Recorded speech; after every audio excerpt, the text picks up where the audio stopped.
Hello, everyone. Mr. Stokes here. Just wanted to go over the project that we'll be working on for the next 2 weeks. This agenda will be posted, which breaks down, a day-by-day way of working through the project.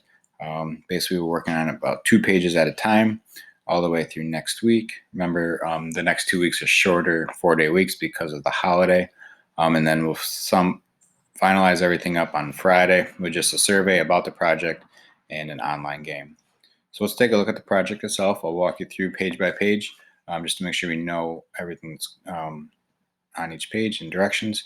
So it's called Muddying the Waters, and it has to do with a campground that says that the stream and river going through their campground is being polluted by a factory, and the factory is saying that they are not doing anything wrong. So it's sort of two sides, and who's actually right in this case. So let's take a look at day one. Will be background. So what is river pollution? How might be able to tell a river is polluted? So just sort of background on what you know about pollution. And then the question 2 and 3 have to do with Onondaga Lake. Everyone knows Onondaga Lake. I'm sure you've visited the parkway and walked around it a little bit. So this first website here is from the DEC, which is the State Environmental Department. So we'll take a look at these 4 questions. What was Onondaga Lake like in the early 1900s? What happened to cause it to become polluted? And at one time, it's better now, but it was considered one of the most polluted lakes in the world. What effect did the pollution have on the lake? And then what is being done now to solve the problem? So those are 4 questions. You'll find all the answers in this link up above. And then this final question here, number 3, is just to watch this YouTube video, which talks about a little bit about the question up here about what they're doing right now to clean up the lake. So just, what did you find interesting about it? And also here, do you have a personal connection to Onondaga Lake? Do you go there? Do you visit the parkway? Anything around that? So if we look here, day 2, we're going to start looking at some of the data. So the manager at the Riverside Center, which is the campground, is concerned about the number of visitors. And as I said, he's blaming the concentration of the chemicals and the pollution in the lake as the main problem. So this first graph is one that he made. So this is from the manager, which is showing the concentration of chemicals in the river. So this is increasing in concentration. Then our number of visitors. So we go from 122 to 130. So this is a graph that the manager put together.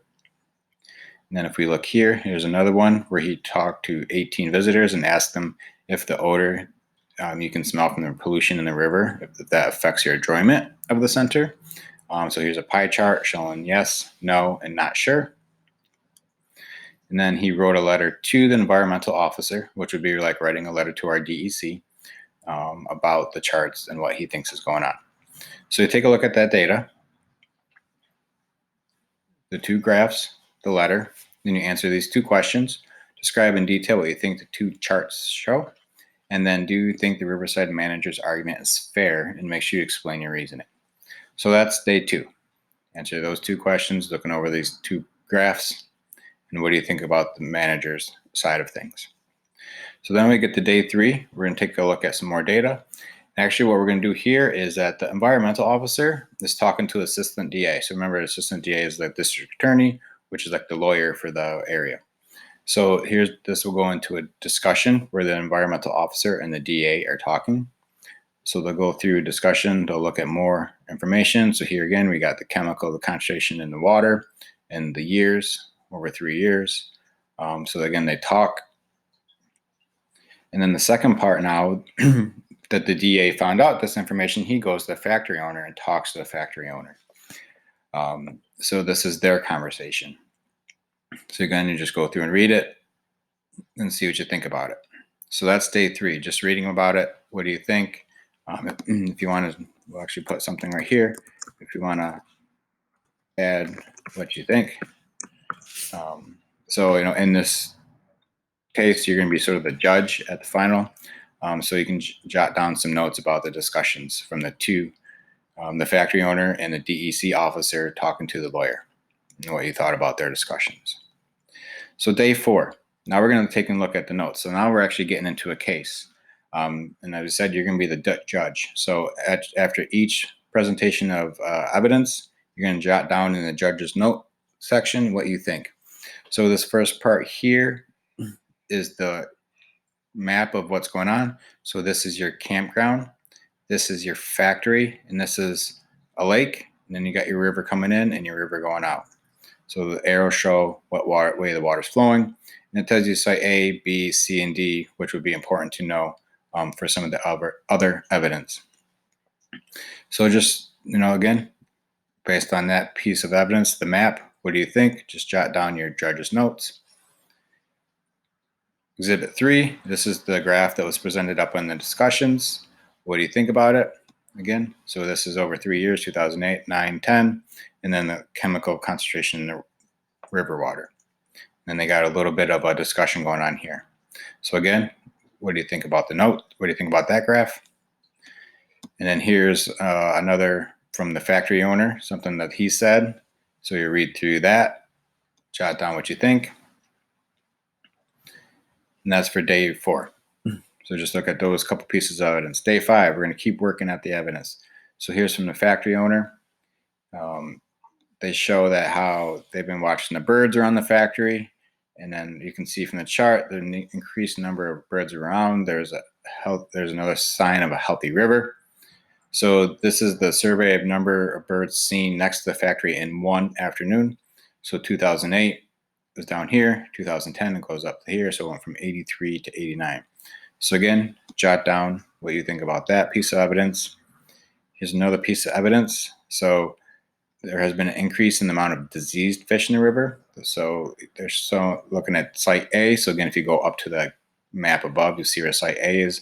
It says 2 years ago, 6 fish out of 300 were diseased.